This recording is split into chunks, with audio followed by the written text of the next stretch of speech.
तो स्टूडेंट्स आज जैसा मैंने बताया आपको, अभी हम लोग स्टार्ट करने वाले हैं मॉडर्न फिज़िक्स। और मॉडर्न फिज़िक्स को मैं कुछ स्पेसिफिक पार्ट्स में क्लासिफाई कर रहा हूँ। जैसे सबसे पहले हम बात करेंगे एटॉमिक फ़िज़िक्स यानी कि एटॉमिक स्ट्रक्चर के बारे में। एटॉमिक स्ट्रक्चर के बारे में हम बात करेंगे। एटॉमिक स्ट्रक्चर डील करने के बाद हम बात करेंगे फोटो इलेक्ट्रिक इफ़ेक्ट के बारे में। And after photoelectric effect we will talk about X-rays, which is a very small and simple topic. X-rays के बाद हम लोग बात करेंगे रेडिएशन प्रेशर के बारे में। ठीक है, रेडिएशन प्रेशर। बीच में हम थोड़ी बात कर लेंगे मैटर वेव्स के बारे में, कहीं भी बीच में कर लेंगे इस बारे में हम बात। इसके बाद हम बात करेंगे nuclear physics and radio activity के बारे में चर्चा। Nuclear physics and radio activity. ठीक है, तो ये कुछ हमारी सीक्वेंस रहने वाली है आने वाले समय के लिए। तो देखिए, आज हम सबसे पहले स्टार्ट कर रहे हैं अपना एटॉमिक फिजिक्स वाला पार्ट। एटॉमिक फिजिक्स में सबसे पहले तो मैं एटॉमिक फिजिक्स क्या है इस बारे में बात करूं यदि आपसे, तो आसानी से हम देख सकते हैं कि atomic physics is that branch of physics in which we will deal with the study of structure of atom and its properties. ठीक है, तो एटॉमिक फिज़िक्स में हम कह रहे हैं कि एटॉमिक फिज़िक्स की वो ब्रांच है जहाँ पर हम स्टडी करते हैं स्ट्रक्चर ऑफ एटम और एटम की प्रॉपर्टीज़, कुछ बेसिक प्रॉपर्टीज़ के बारे में। ठीक है, एटॉमिक फिज़िक्स की यदि बात कर रहे हैं तो ऑब्वियसली एटम के बारे में भी चर्चा करना ज़रूरी है। तो एटम क्या है? Atom is the smallest part of an element. किसी भी एलिमेंट का एक smallest part which carries all the properties of that particular element, है ना। तो हम कह रहे हैं एटम किसी भी एलिमेंट का वो सबसे छोटा सब डिवीज़न है जहाँ तक वो एलिमेंट अपनी सभी प्रॉपर्टीज़ अपने अंदर एटम के अंदर कंटेन करता हो। ठीक है, एटम के बारे में बात करने से पहले और उसके मॉडल्स के बारे में, स्ट्रक्चर के बारे में बात करने से पहले कुछ वैज्ञानिकों द्वारा कुछ मत दिए गए, उनके बारे में हम बात करने वाले हैं। तो इस सीक्वेंस के अंदर सबसे पहला जो नाम आता है वो आता है रॉबर्ट बॉयल का, जो कि लगभग 1627 से अराउंड 1690s तक उन्होंने काम किया एज ए फिजिसिस्ट और एज ए केमिस्ट भी थे वो, है ना। केमिस्ट्री में भी डील करते थे, केमिस्ट्री में काफ़ी कुछ काम किया है उन्होंने। Robert Boyle studied compression and rarefaction of air, है ना। रॉबर्ट बॉयल ने एयर के कंप्रेशन और रेयरफैक्शन के बारे में स्टडी किया and based on the fact कि एयर कैन बी कंप्रेस्ड और इट कैन बी एक्सपेंडेड, है ना। उन्होंने कहा कि क्योंकि एयर को कंप्रेस किया जा सकता है और एक्सपेंड भी किया जा सकता है, तो उस आधार पर it can be concluded that air is made up of very small particles,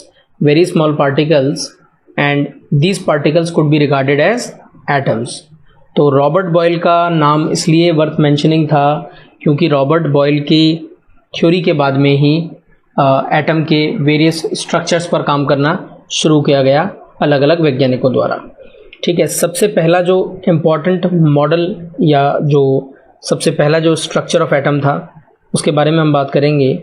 तो हम देखिए बात करते हैं एक बार वेरियस एटॉमिक मॉडल्स, उनसे क्या बातें एक्सप्लेन हो पाई, है ना, उनकी एक्सप्लेनेशंस और उन मॉडल के फेलियर्स के कारण।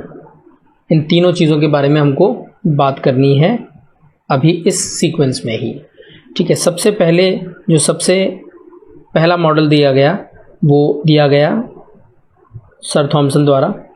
तो थॉमसन्स प्लम पुडिंग मॉडल भी बोलते हैं इसको, सुना ही होगा आप लोगों ने केमिस्ट्री में ये बात। थॉमसन्स प्लम पुडिंग मॉडल की हम बात कर रहे हैं। ठीक है, इस मॉडल में क्या कहा गया था? इस मॉडल में कहा गया था, थॉमसन ने सजेस्ट किया that atom is a positively charged solid sphere atom is a positively charged solid sphere in which electrons are embedded randomly। तो उन्होंने क्या कहा कि atom is a positively charged solid sphere in which electrons are embedded randomly. इस आधार पर उन्होंने किस बात को एक्सप्लेन किया, इस चीज़ को देखते हैं अपन, है ना। ये जो मॉडल था इसको प्लम पुडिंग मॉडल भी कहा गया, और प्लम पुडिंग मॉडल का मैं आपको एक बार फिगर दर्शा देता हूँ किस तरीके से होता है फिगर प्लम पुडिंग मॉडल का। ये देखिएगा आप, ये एक फिगर मैंने लिया है, यहाँ पर दिख रहा होगा आप लोगों को, ठीक है। तो ये थॉमसन के प्लम पुडिंग मॉडल का फिगर है। इसमें आप देख सकते हैं कि जो ऑरेंज वाला पार्ट है that is the solid sphere which is having positive charge, and these randomly distributed blue colored balls are the negative charges. So we can say that कि यहाँ पर पूरे सॉलिड स्फीयर के अंदर पॉजिटिव चार्ज अवेलेबल है, और उस positive charge के सॉलिड स्फीयर के अंदर कहीं कहीं नेगेटिव चार्ज पार्टिकल जो हैं वो अवेलेबल हैं रैंडमली, ठीक है। तो इस मॉडल को थॉमसन का प्लम पुडिंग मॉडल कहा गया। इस मॉडल के आधार पर क्या चीज़ें एक्सप्लेन की गई वो देखते हैं अपन एक बार, है ना। क्या एक्सप्लेन किया गया इस मॉडल के आधार पर वो देखते हैं। इस मॉडल ने एक्सप्लेन किया why only negative charge particles are ejected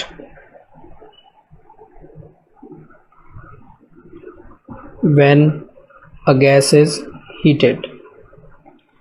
तो थॉमसन ने एक्सप्लेन कर दी ये बात कि अपने मॉडल के आधार पर कि जब भी किसी गैस को अपन गर्म करते हैं तो उससे इलेक्ट्रॉन ही क्यों इजेक्ट होते हैं, उससे पॉजिटिव चार्ज क्यों नहीं इजेक्ट होता है। और उसका एक्सप्लेनेशन सिंपल दिया गया कि electron as a individual identity available है within the solid sphere, within the positively charged solid sphere. तो इलेक्ट्रॉन क्योंकि एक इंडिविजुअल पार्टिकल के रूप में अवेलेबल है तो वो निकल जाता है एनर्जी लेकर के।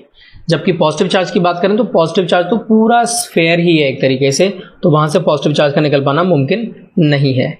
तो इस आधार पर हम कह सकते हैं कि नेगेटिव चार्ज पार्टिकल ही क्यों इजेक्ट होते हैं गैसेस को गर्म किए जाने पर। और इसी आधार पर, इसी का कंसिक्वेंस यदि देखा जाए तो हम कह सकते हैं he was able to explain the formation of ions and ionic compounds also, है। तो थॉमसन ने अपने मॉडल के आधार पर आयंस की फॉर्मेशन और आयनिक कंपाउंड्स की फॉर्मेशन के बारे में भी कुछ हद तक एक्सप्लेनेशन दे दी। अब ये मॉडल फेल क्यों हुआ, इसके फेलियर के कारण के बारे में बात करते हैं हम एक बार। आप सभी लोग जानते हैं इसके फेलियर का कारण भी। रदरफोर्ड ने अपने एक्सपेरिमेंट किया, कौन सा एक्सपेरिमेंट किया था, अल्फा पार्टिकल स्कैटरिंग वाला एक्सपेरिमेंट, है ना। He was not able to explain the consequences और the results of Rutherford experiment, है ना। रदरफोर्ड एक्सपेरिमेंट में रदरफोर्ड ने क्या कहा, क्या ऑब्जर्व किया कि बहुत सारे पार्टिकल स्ट्रेट निकल जाते हैं, बहुत सारे पार्टिकल जो हैं स्ट्रेट निकल जाते हैं जब अल्फा पार्टिकल गोल्ड फॉइल पर या गोल्ड न्यूक्लियस पर बॉम्बार्ड कराया जाता है तो। जबकि यदि न्यूक्लियस, यदि थॉमसन के मॉडल को ट्रू माना जाए तो उस उम्मीद थी कि अल्फा पार्टिकल सीधा जाएगा इस सॉलिड स्फीयर से टकराएगा और वापस आ जाएगा, या फिर कुछ बड़े एंगल से डिविएट हो जाना चाहिए अल्फा पार्टिकल। जबकि ऐसा नहीं हुआ। जो भी अल्फा पार्टिकल थे उनमें से बहुत कम, लगभग 8000 में से 1 या 2 पार्टिकल ऐसे थे जो वापस लौट करके आए। ज़्यादातर पार्टिकल तो ऑलमोस्ट काफ़ी कम डिविएशन या बिना डिविएशन के ही स्ट्रेट निकल गए। तो इस बात को ये थॉमसन का मॉडल जो था एक्सप्लेन नहीं कर पाया, इसलिए इसको रिजेक्ट कर दिया गया थॉमसन के मॉडल को। और थॉमसन के मॉडल के रिजेक्शन के बाद अगला जो मॉडल आया वो आया रदरफोर्ड मॉडल। चलिए, तो अब हम बात करते हैं रदरफोर्ड एटॉमिक मॉडल के बारे में, which is the second atomic model. देखते हैं रदरफोर्ड एटॉमिक मॉडल। देखते हैं इस मॉडल के अंतर्गत क्या कहा गया रदरफोर्ड के द्वारा। देखिए, रदरफोर्ड, अर्नेस्ट रदरफोर्ड उनका नाम था पूरा। उन्होंने एक अल्फ़ा पार्टिकल से रिलेटेड एक्सपेरिमेंट किया जिसमें उन्होंने अल्फ़ा पार्टिकल बॉम्बार्ड कराए एक गोल्ड न्यूक्लियस पर। इस फिगर में आप देख सकते हैं किस तरीके से ये एक्सपेरिमेंट परफॉर्म किया गया, क्या उसका वर्किंग थी और क्या स्ट्रक्चर था, क्या कंक्लूजन थे। देखिएगा, आप देख सकते हैं यहाँ पर आसानी से कि ये एक अल्फ़ा पार्टिकल का सोर्स है। इस सोर्स से कुछ अल्फ़ा पार्टिकल चल करके आगे की तरफ जा रहे हैं और ये अल्फ़ा पार्टिकल इस गोल्ड की एक फॉइल ली थी इन्होंने। उस गोल्ड फॉइल के अंदर बहुत सारे ऑब्वियसली गोल्ड के एटम्स होने वाले हैं। तो ये मान लीजिए आप गोल्ड एटम्स हैं और इन गोल्ड एटम्स पर ये अल्फ़ा पार्टिकल बॉम्बार्ड कराए जाने वाले हैं। तो यदि थॉमसन मॉडल को हम ट्रू मानते तो एक्सपेक्टेशन थी कि पार्टिकल ऑलमोस्ट वापस लौट करके आ जाने चाहिए थे, बट जो ऑब्जर्वेशन थी वो थोड़ी डिफरेंट थी। ऑब्जर्वेशन क्या थी? ऑब्जर्वेशन में उन्होंने देखा कि काफ़ी सारे पार्टिकल ऐसे थे जो कि ऑलमोस्ट स्ट्रेट निकल गए विद वेरी स्मॉल डिविएशंस। ठीक है, पीछे उन्होंने ये फ्लोरेसेंट एक स्क्रीन लगा रखी थी जहाँ पर जब अल्फ़ा पार्टिकल हिट कर रहे थे तो वहाँ पर एक फ्लोरेसेंस डेवलप हो रही थी, एक लाइट का इफेक्ट डेवलप हो रहा था वहाँ पर। तो ज़्यादातर अल्फ़ा पार्टिकल ऐसे थे जो बिल्कुल स्ट्रेट निकल गए with very few angles of deviation. बहुत ही कम पार्टिकल ऐसे थे जो एक बड़े एंगल से, जैसे कि 180 डिग्री से डिफ्लेक्ट हुए। तो इस बात से रदरफोर्ड ने ये बात कॉन्क्लूड की कि ज़रूर इस एटम के अंदर बहुत सारा स्पेस ऐसा है which is vacant, which is not having any matter at all. ठीक है, तो लिखते हैं हम एक बार ऑब्जर्वेशंस क्या थे रदरफोर्ड के इस एक्सपेरिमेंट में, है ना। ऑब्जर्वेशंस के बारे में बात करते हैं। ऑब्जर्वेशंस क्या थे रदरफोर्ड के? He observe that most of the alpha particles passed through the foil without any major deviation, है ना। काफ़ी सारे पार्टिकल ऐसे थे जो बिना किसी खास डिविएशन के ऑलमोस्ट स्ट्रेट निकल गए with very small deviation angle, right. Second observation was he observe that very few particles just turned back by almost 180 degree. ठीक है, तो ये दोनों मेन ऑब्जर्वेशंस थे इनके। इन ऑब्जर्वेशंस के बेसिस पर क्या कॉन्क्लूड किया रदरफोर्ड ने, उसको भी हम देख लेते हैं एक बार। कॉन्क्लूजन क्या थे रदरफोर्ड ने जो इस मॉडल से दिए? उन्होंने कॉन्क्लूड किया कि most of the space is empty in an atom and almost all mass is concentrated in a very small region,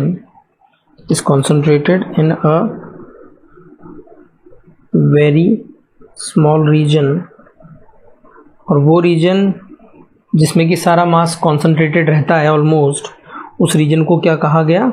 उस रीजन को कहा गया न्यूक्लियस। कहा गया।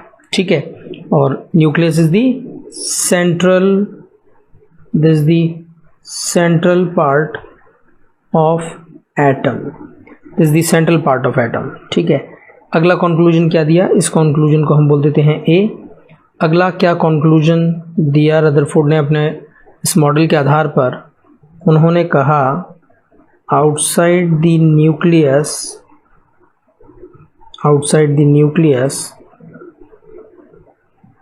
There are electrons revolving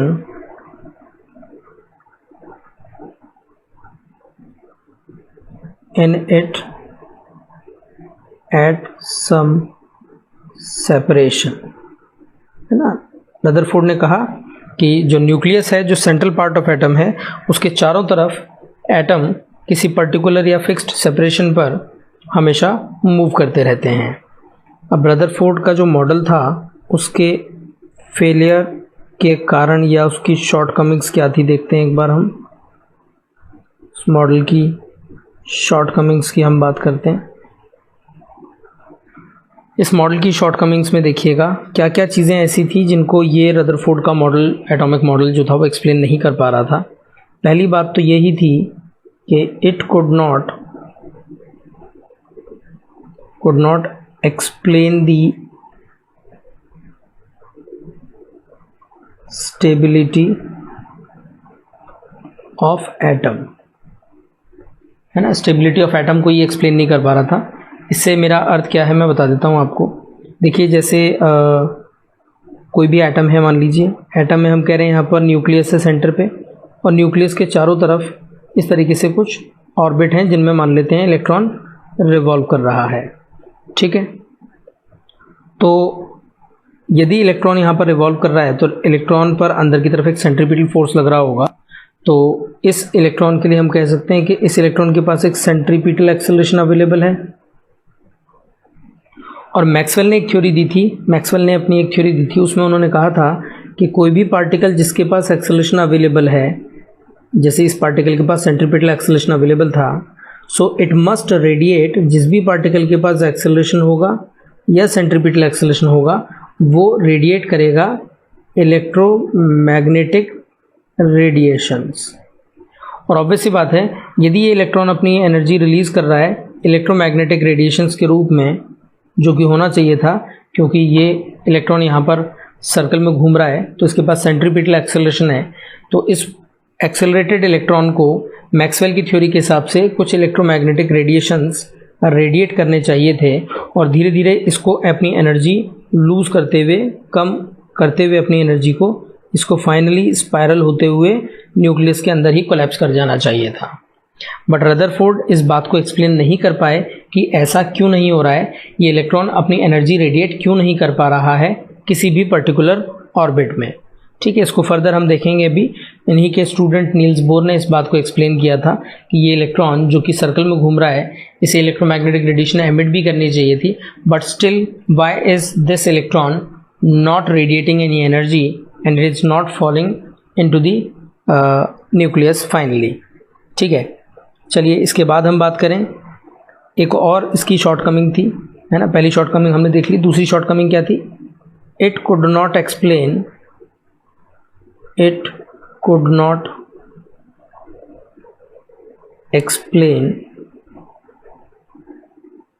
the line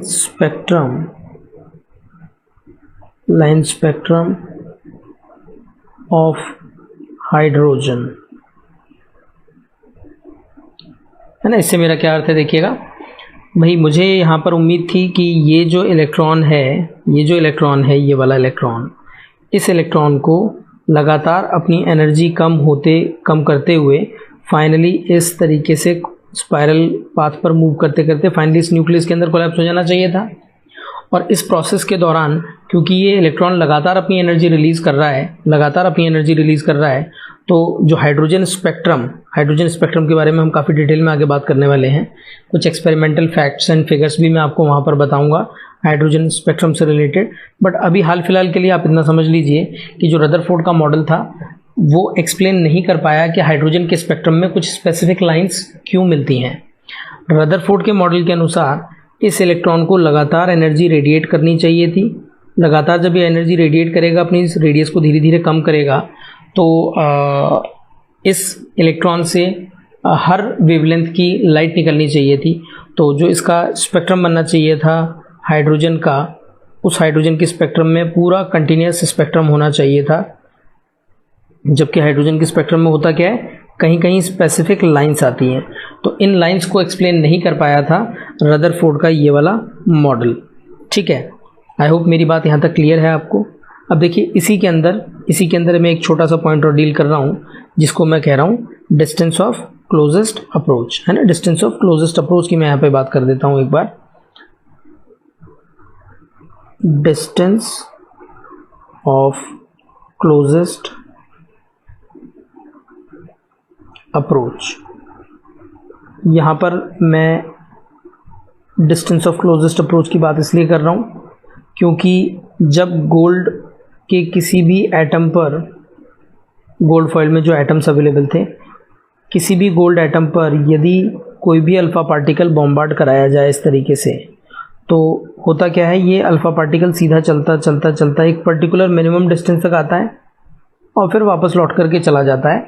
कुछ एक अल्फ़ा पार्टिकल्स के साथ ही ऐसा होता है जो एकदम न्यूक्लियस के ठीक सामने आ रहे होते हैं, है ना, वही पार्टिकल लौट करके एकदम 180 डिग्री पर डिविएट हो जाते हैं because of the strong mutual electrostatic repulsion between this nucleus and this positively charged alpha particle.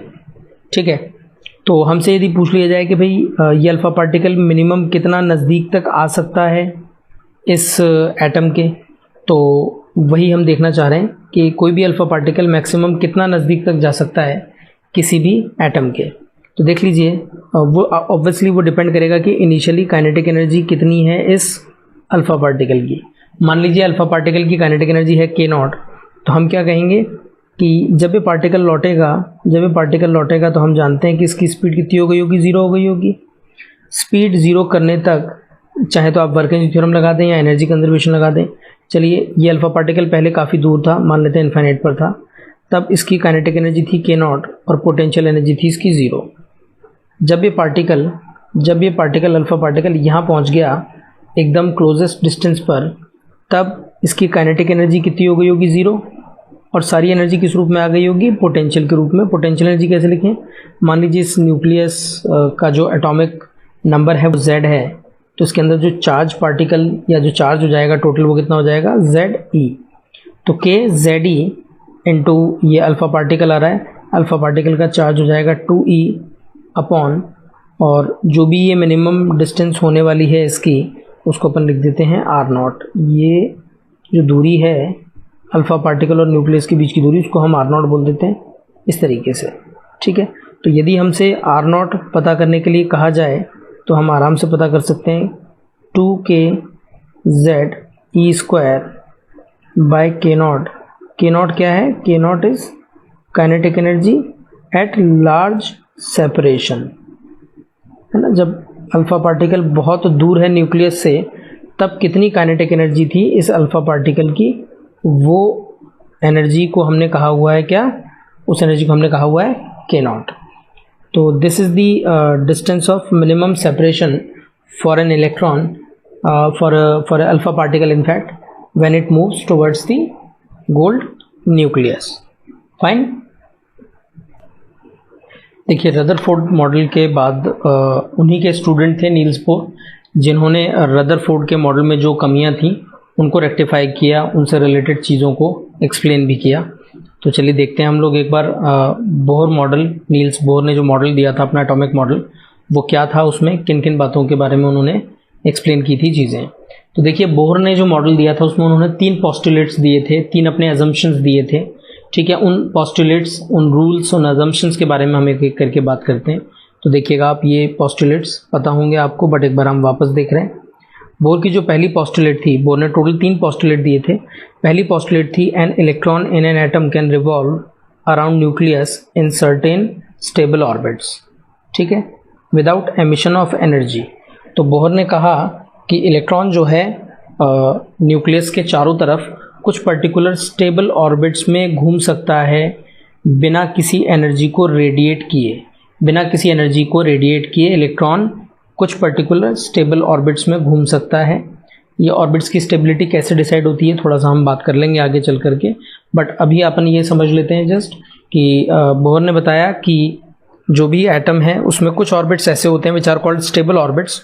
उनमें जब इलेक्ट्रॉन रिवॉल्व करेगा तो it will not be emitting any energy, it will not be radiating any energy. और उस orbit में obviously जब भी electron घूम रहा होगा तो उस इलेक्ट्रॉन पर आप देख सकते हैं एक centripetal force towards the centre लग रहा होगा न्यूक्लियस के द्वारा।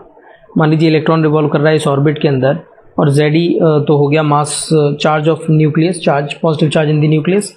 तो फोर्स कितना लगेगा k Ze into e upon r square, और यही वो फोर्स होगा जो इस इलेक्ट्रॉन को सर्कल में घूमने के लिए सेंट्रीपिटल फोर्स प्रोवाइड कराएगा। तो it will be equal to mv square by are.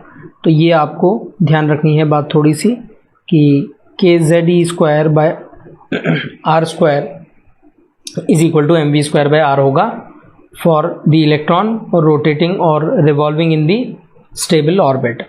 Second जो पॉस्टुलेट थी बोर की, सेकेंड पॉस्टुलेट बोर की थी, electron can revolve in only those orbits for which the angular momentum is some integral multiple of h upon 2 pi. These orbits are called stationary orbits.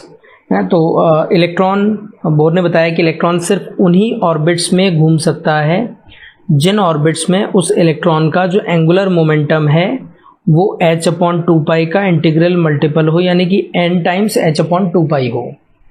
तो angular momentum यानी कि mvr must be an integral multiple of h upon 2 pi. If it is so, then that orbit is feasible or possible, otherwise that orbit will not be a stable orbit। ठीक है, तो इस rule को, इस postulate को quantization of angular momentum based postulate भी कहा जाता है, क्योंकि यहाँ पर एंगुलर मोमेंटम जो है वो क्वांटाइज हो रहा है, एंगुलर मोमेंटम के क्वांटाइजेशन की यहाँ पर बात की गई है।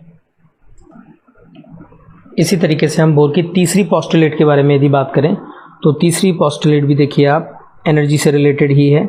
इस पोस्टुलेट में बोर ने कहा कि according to it the energy is absorbed और radiated when electron transits from one orbit to other. मतलब एनर्जी का एब्जॉर्प्शन या एनर्जी का रेडिएशन सिर्फ तभी होगा जब इलेक्ट्रॉन ट्रांजिट करता है, मतलब जब इलेक्ट्रॉन मूव करता है किसी एक ऑर्बिट से किसी दूसरे ऑर्बिट में। ठीक है, मतलब मान लीजिए कोई दो ऑर्बिट हैं, ये है n इज इक्वल टू 1 वाला ऑर्बिट, मान लीजिए ये है n इज इक्वल टू 2 वाला ऑर्बिट। मान लेते हैं हम n इज इक्वल टू 1 के अंदर एक इलेक्ट्रॉन है, तो यदि ये इलेक्ट्रॉन एनर्जी एब्जॉर्ब करता है तो एनर्जी एब्जॉर्ब करके ये हाई एनर्जी वाली ऑर्बिट यानी कि सेकेंड या थर्ड शेल के अंदर जा सकता है। तो यदि इसने एनर्जी एब्जॉर्ब की है तो ये अपनी एनर्जी बढ़ा करके हायर ऑर्बिट में चला जाएगा। और यदि मान लीजिए तीसरी या किसी चौथी शेल के अंदर कोई इलेक्ट्रॉन है और उस इलेक्ट्रॉन ने एनर्जी कुछ एमिट की है या एनर्जी रिलीज़ की है, तो वो किसी भी नीचे वाले ऑर्बिट में आ सकता है।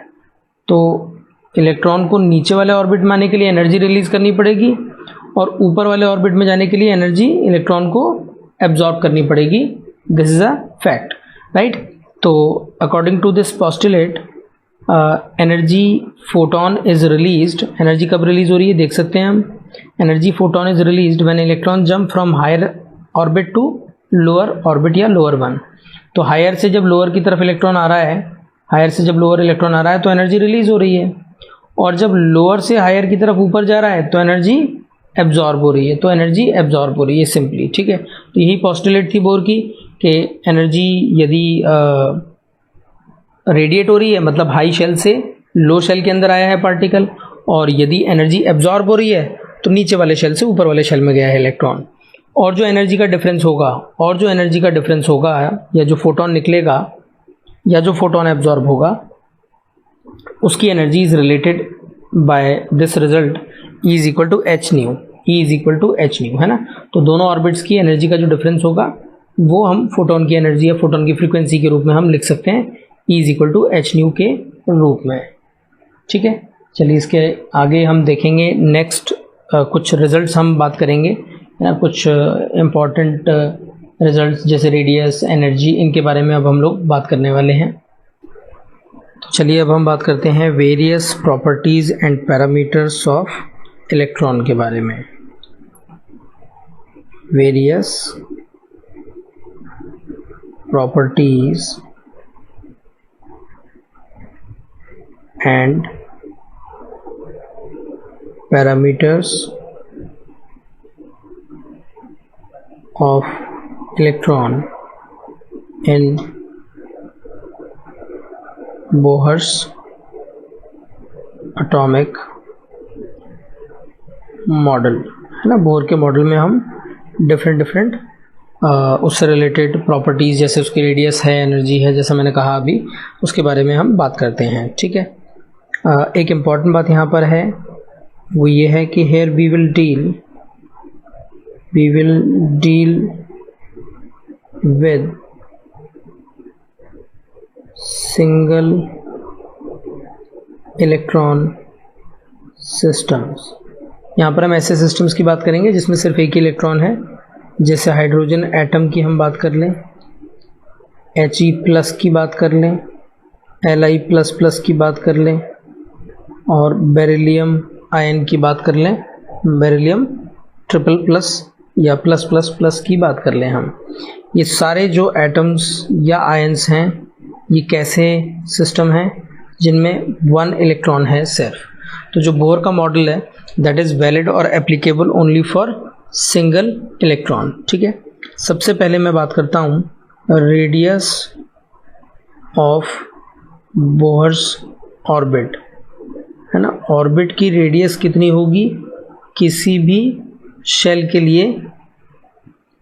इसके लिए देखिए, हम जानते हैं कि पहली पोस्टुलेट के अकॉर्डिंग हम कह सकते हैं कि mv²/r बराबर होगा kZe²/r² के। इसमें क्या हो रहा है, न्यूक्लियस सेंटर पे है, इस तरीके से ऑर्बिट के अंदर इलेक्ट्रॉन घूम रहा है, इस पर से अंदर की तरफ एक सेंट्रीपिटल फोर्स लग रहा होगा, या आप कह सकते हैं कि इस पर अंदर की तरफ एक इलेक्ट्रोस्टैटिक फोर्स लग रहा है kZe²/r², this is equal to mv²/r। ये एक इक्वेशन हो गई। दूसरी इक्वेशन बोर का जो पोस्टुलेट है एंगुलर मोमेंटम क्वांटाइजेशन वाला, उसके अनुसार हम कह सकते हैं mvr is equal to nh/2π। ठीक है, इसका मतलब v की वैल्यू आ गई कितनी, देखिए आप, nh/2πmr, 2πmr। अब अपने को क्या करना है, सब्सटीट्यूट करना है, सब्सटीट्यूट v की वैल्यू इन इक्वेशन 1। फर्स्ट वाली इक्वेशन में अपने को v की वैल्यू पुट करनी है। जब आप इसको पुट करोगे तो जो आपको फाइनल रिजल्ट मिलेगा वो ऐसा मिलेगा, देखिएगा आप, m/r n² h² 4π² m², और यहाँ चल रहा होगा kZe²/r²।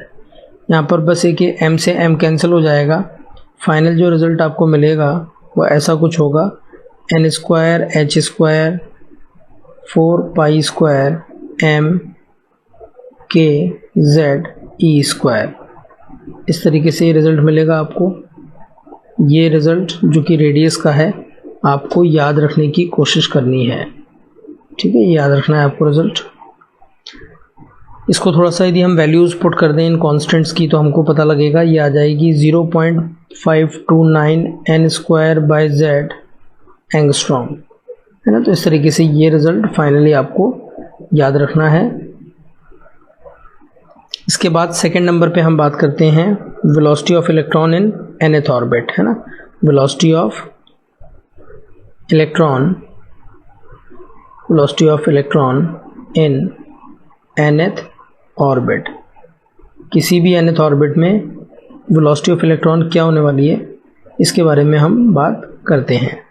ठीक है, हमने अभी ऊपर देखा था कि mvr बराबर होता है nh/2π के, तो यहाँ से v की वैल्यू आ जाएगी आपके पास nh/2πmr। ठीक है, तो वेलोसिटी ही हमको पता करनी है, और देखो r की वैल्यू पता ही है हमको। अभी हमने रिजल्ट लिखा था थोड़ी देर पहले, ऊपर देख सकते हैं आप, ये लिखा हुआ है। ठीक है, तो r की वैल्यू हमको देखिए ऊपर पता है कितनी होती है, n² h² 4π² kZe² m। ठीक है, n² h² 4π² kZe² m। अब आपको क्या करना है, इस r की वैल्यू यहाँ पुट कर देनी है, v आ जाएगा, देखो कितना, nh/2πm 4π² kZe² m bye n² h², और यहाँ पर आ जाएगी उसकी वैल्यू कितनी, एप्सिलॉन नॉट, है ना। यदि आप एप्सिलॉन नॉट के रूप में लिखना चाहते हैं उस रिजल्ट को, तो अदरवाइज तो सिंपल लिख सकते हो आप, NH इधर आ गया, 2 पाई m इधर आ गया, r की वैल्यू डाल रहा हूँ, r की वैल्यू आ गई n स्क्वायर h स्क्वायर 4 पाई square k z e square m, बस इतना सा आप कह सकते हो यहाँ पर, ठीक है। अब देखिए v की वैल्यू कितनी आ जाएगी, यहाँ v की वैल्यू फाइनली जब आप देखोगे इसको तो ये बन जाएगा 2 पाई k z e square by NH, यानी कि 2 पाई k e square by h, ये सब कांस्टेंट है, इनटू z बाय n। तो जो वेलोसिटी आ रही है आपकी z बाय n पे डिपेंड कर रही है, बाकी सब कांस्टेंट है।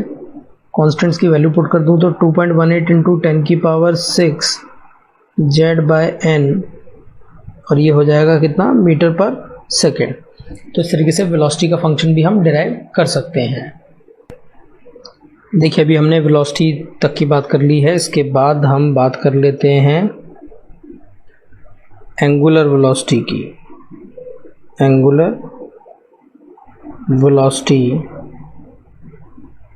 Of electron in nth orbit, है ना। nth ऑर्बिट में जो इलेक्ट्रॉन है उस इलेक्ट्रॉन की एंगुलर वेलोसिटी क्या होगी, ठीक है। तो देखिए ओमेगा हम जानते हैं, क्या लिख सकते हैं, ओमेगा को हम nth ऑर्बिट की स्पीड और nth ऑर्बिट की रेडियस, है ना, omega is equal to v by r हम लिखते ही हैं। तो v की वैल्यू तो हमने अभी ऊपर देखी थी, आप चाहें तो थोड़ा सा ऊपर स्क्रॉल करके देखिए, ये है v की वैल्यू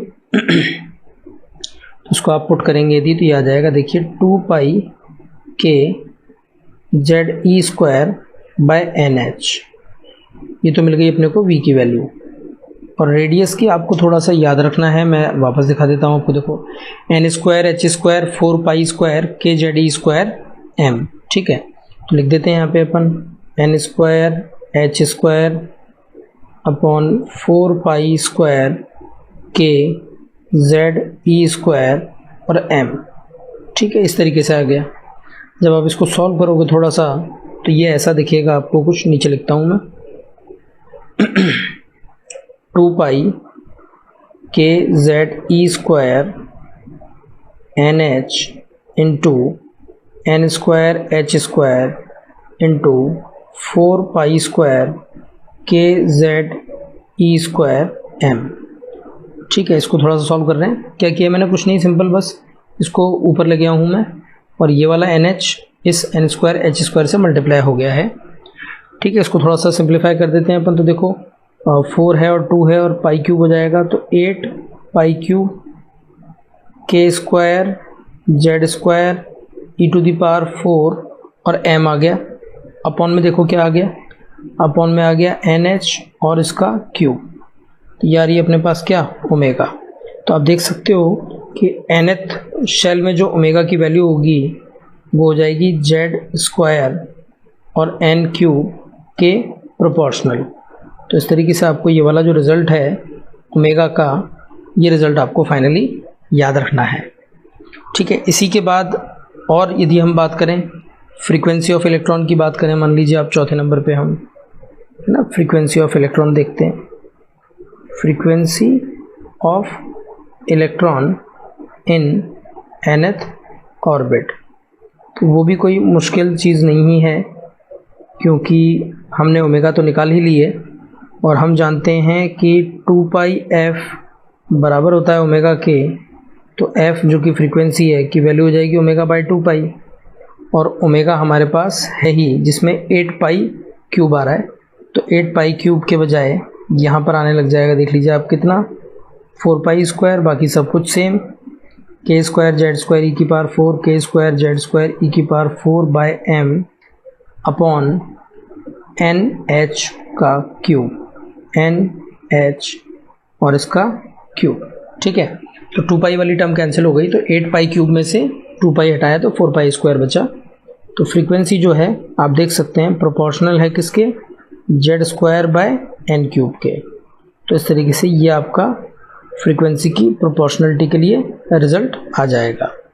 अब फ्रीक्वेंसी भी मिल गई है, ओमेगा भी मिल गई, तो हम टाइम पीरियड ऑफ इलेक्ट्रॉन भी देख सकते हैं, है ना। Time period of electron in nth Bohr's orbit, है ना। ये सब बोहर मॉडल के लिए वैलिड हैं बातें जो भी हम कर रहे हैं अभी तक, सब बोहर मॉडल के लिए ही वैलिड हैं। तो टाइम पीरियड क्या होता है nth शेल में इलेक्ट्रॉन के रिवोल्यूशन का, वो होगा 1 / फ्रीक्वेंसी, यानी कि फ्रीक्वेंसी हमने अभी ऊपर देखी है, तो ये हो जाएगा NH का cube upon 4 π² K² Z² e⁴/m, ठीक है। तो टाइम पीरियड की प्रोपोर्शनलिटी आप चेक कर सकते हो कितनी आ रही है, n³/Z²। इस तरीके से टाइम पीरियड की प्रोपोर्शनलिटी भी आ गई हमारे पास, ठीक है। एक और बात करें, यदि हम मान लीजिए इलेक्ट्रॉन रिवॉल्व कर रहे हैं सर्कुलर ऑर्बिट में, है ना, देखिए मैं लिख देता हूँ एक बार heading, current in nth Bohr's orbit. इससे क्या अर्थ है मेरा, मैं बता देता हूँ अभी आपको। देखो, जब भी किसी सर्कुलर ट्रैक में या किसी सर्कल में कोई भी इलेक्ट्रॉन मूव करेगा तो हम कह सकते हैं कि चार्ज मूव कर रहा है। और करंट क्या होती है, करंट होती है dq/dt, और चार्ज फ्लोइंग पर सेकेंड। तो मुझे यदि कह दिया जाए कि एक इलेक्ट्रॉन रिवॉल्व कर रहा है एक सर्कल में, तो ऑब्वियसली बात है हर कुछ सेकंड के अंदर यहाँ से कुछ चार्ज गुजर रहा होगा, तो मुझसे करंट के बारे में बात की जा सकती है। याद रखिए, आप जब भी करंट की बात करें आपसे, तो करंट को आप लिखिए हमेशा चार्ज इनटू फ्रीक्वेंसी के रूप में। तो यहाँ पर हमसे यदि nth शेल की अंदर जो इलेक्ट्रॉन है उसकी वजह से करंट पूछा गया है, तो चार्ज तो उसका चार्ज हो जाएगा इलेक्ट्रॉन का, यानी E, और फ्रीक्वेंसी का रिजल्ट हमको डायरेक्ट काम में ले लेना है, जो कि देख लीजिए आप कितना आ जाएगा, 4 π² K² Z² e⁴m bye n³h³। तो ये आपके पास nth शेल में करंट का रिजल्ट आ रहा है।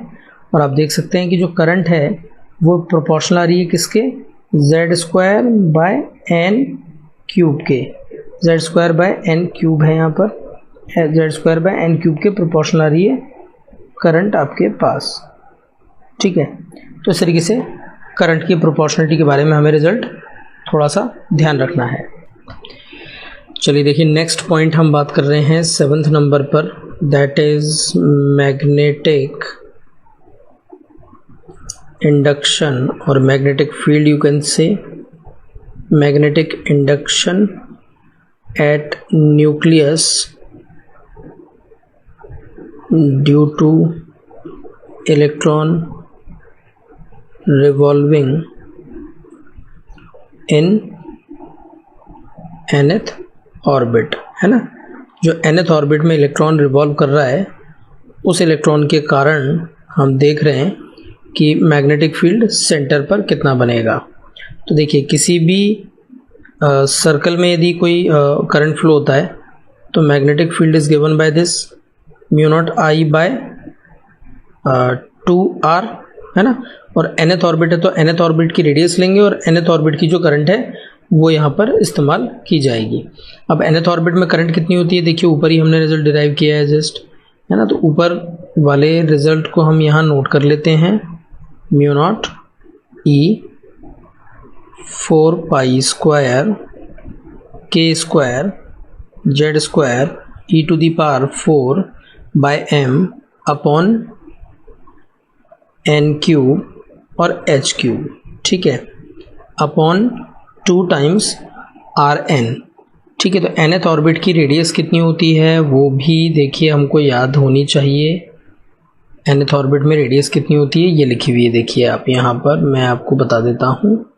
ये nth ऑर्बिट की रेडियस लिखी हुई है n² अपॉन 4 π² KZE²m, ठीक है। तो लिख लेते हैं अपन, इसको लिख देते हैं n² अपॉन 4 π² KZE²m, ठीक है। इस तरीके से मैंने ये क्या लिख दिए, रेडियस लिख दी है। अब देखते हैं अपन जरा इसको सॉल्व करने के लिए किस किस तरीके से सॉल्व कर सकते हैं अपन इसको। देखो, यहाँ से ये 2 से ये 2 कैंसिल हो जाएगा, और ये 2 π² जब ऊपर जाएगा तो ये बन जाएगा 8 π⁴ 4 है ना, 8 पाई टू द पावर 4। ये बन जाएगा कुछ ऐसा 8 पाई की पावर 4, म्यू नॉट तो है ही। और देखिए ई की पावर कितनी आ जाएगी अपने पास, नीचे से 2 पावर आएगी, 4 पावर ऊपर बैठी हुई है और ये कि ई बैठा हुआ है यहाँ पर, तो 4 और 2 6 और 1 7 पावर हो जाएगी ई की, है ना, ई की पावर 7 हो जाएगी। z देखिए z स्क्वायर ऊपर है और नीचे से एक z आएगा तो z क्यूब बन जाएगा आपके पास में, ई की पावर 7 बन गई। k चेक करोगे आप तो k क्यूब बन जाएगा। मास चेक करोगे आप तो मास का भी स्क्वायर हो जाएगा, ये वाला मास और ये वाला मास मिल करके, ठीक है। अपॉन देखते हैं अपन, n cube h cube upon n square h square, तो n5 h5 आ जाएगा यहाँ पर, ठीक है। तो ये आ गई अपने पास nth ऑर्बिट में मैग्नेटिक फील्ड का रिजल्ट, ठीक है। इसको हमें याद रखना है कि यहाँ पर मैग्नेटिक फील्ड जो है nth ऑर्बिट में वो प्रोपोर्शनल आ रहा है z cube by n to the power 5 के, है ना। ये वाली बात अपने को थोड़ा सा ध्यान रखनी होगी।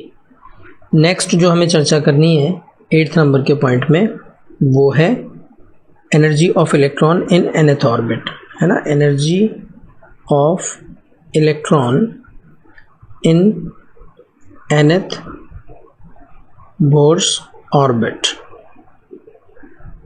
ठीक है। nth ऑर्बिट में एनर्जी कितनी होगी किसी भी इलेक्ट्रॉन की, इस बारे में हमें बात करनी है। तो देखिए किसी भी इलेक्ट्रॉन की टोटल एनर्जी होगी उसकी kinetic energy plus potential energy का सम, और हम जानते हैं फर्स्ट पोस्टुलेट से भी कि mv स्क्वायर बाय r बराबर होता है kze square by r square के। तो यहाँ से यदि मैं हाफ mv स्क्वायर की वैल्यू चेक करूँ तो देखिए आ जाएगी कितनी, kze स्क्वायर बाय 2r। और पोटेंशियल एनर्जी कितनी होती है, पोटेंशियल एनर्जी होगी k q1 q2, है ना। q1 हो गया न्यूक्लियस का चार्ज और q2 हो गया अपना इलेक्ट्रॉन वाला charge, k q1 q2 bye r। और ये पोटेंशियल एनर्जी कैसी होगी, नेगेटिव होगी, क्योंकि इसमें एक चार्ज q1 जिसे न्यूक्लियस का चार्ज बोलेंगे वो पॉजिटिव है, और जो दूसरा चार्ज है जिसे हम इलेक्ट्रॉन का चार्ज बोल रहे हैं वो नेगेटिव है। तो ओवरऑल जो पोटेंशियल एनर्जी आएगी वो नेगेटिव आ जाएगी। तो ये आ गई है हमारे पास एक तरीके से काइनेटिक एनर्जी फर्स्ट इक्वेशन में, और ये आ गई है पोटेंशियल एनर्जी सेकेंड इक्वेशन में। तो टोटल एनर्जी जैसा हमने कहा अभी अभी कि वो होती है काइनेटिक प्लस पोटेंशियल एनर्जी के सम के बराबर, तो इस हिसाब से यहाँ पे आ जाएगा minus kze square bye 2r।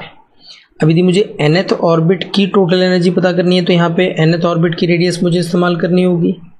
देखिए मैं लिख देता हूँ यहाँ पे minus kze square upon 2 times nth orbit की रेडियस, जो कि याद होनी चाहिए n स्क्वायर h स्क्वायर 4 पाई square k z e square m होती है।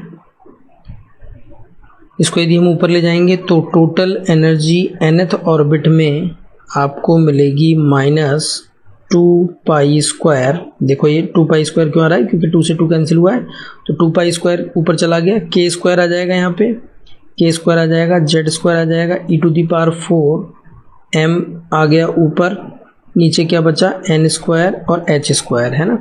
तो 2 pi square k square z square e to the power 4 और m upon n square h square.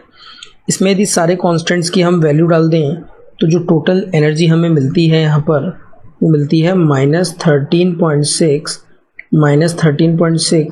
z square upon n square और electron volt, है ना। ये अपने को एनर्जी मिलती है किसी भी इलेक्ट्रॉन की जब वो nth शेल में होता है, nth ऑर्बिट के अंदर होता है।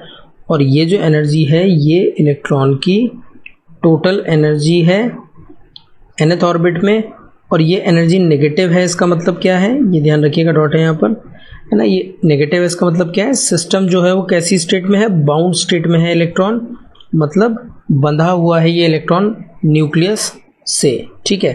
अब देखिए कभी कभी किसी क्वेश्चन में आपके लिए एक स्पेसिफिक यूनिट है एनर्जी की, उसका कभी इस्तेमाल किया जा सकता है।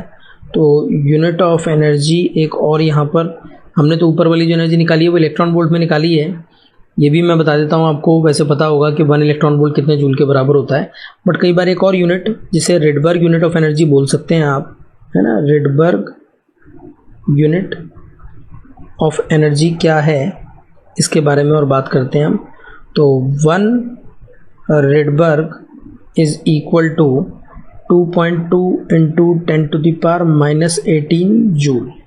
ठीक है, और इस तरीके से 1 इलेक्ट्रॉन वोल्ट कितने जूल के बराबर होता है? 1.6 इंटू 10⁻⁻19 जूल के बराबर होता है अपना पास 1 इलेक्ट्रॉन वोल्ट। तो ये दोनों ही एनर्जी की यूनिट हैं।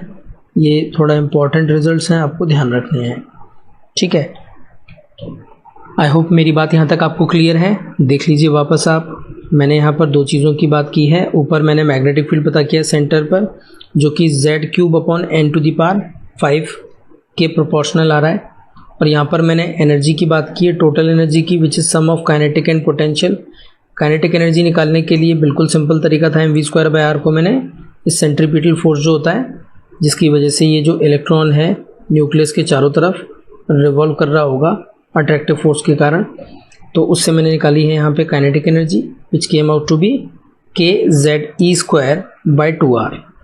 पोटेंशियल एनर्जी हम जानते हैं कितनी होती है, kQ1Q2/r। तो जो Q2 चार्ज है यहाँ पर, जो कि इलेक्ट्रॉन का चार्ज है, वो नेगेटिव है, इसलिए यहाँ पर जो पोटेंशियल एनर्जी आई वो नेगेटिव आई है। और जब भी अट्रैक्टिव फोर्स होते हैं पोटेंशियल एनर्जी नेगेटिव आती है, ऐसा आप समझ सकते हैं। टोटल एनर्जी के लिए मैंने काइनेटिक और पोटेंशियल को जोड़ा है।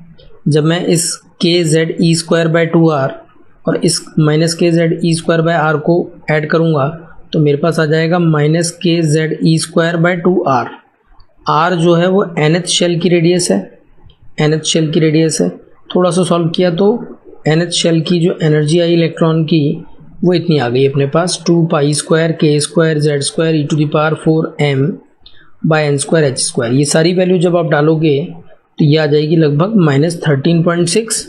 और प्रोपोर्शनलिटी याद रखनी है आपको, Z²/n² इलेक्ट्रॉन वोल्ट। ठीक है, यूनिट ऑफ एनर्जी मैंने बताई आपको। एक इंपॉर्टेंट यूनिट ऑफ एनर्जी ध्यान रखेंगे, किसी सवाल में इस्तेमाल की जा सकती है कभी भी, and that unit is Rydberg unit. And 1 Rydberg is equal to 2.2 into 10⁻⁻18 joule. And similarly 1 electron volt is 1.6 into 10⁻⁻19 joule. ठीक है।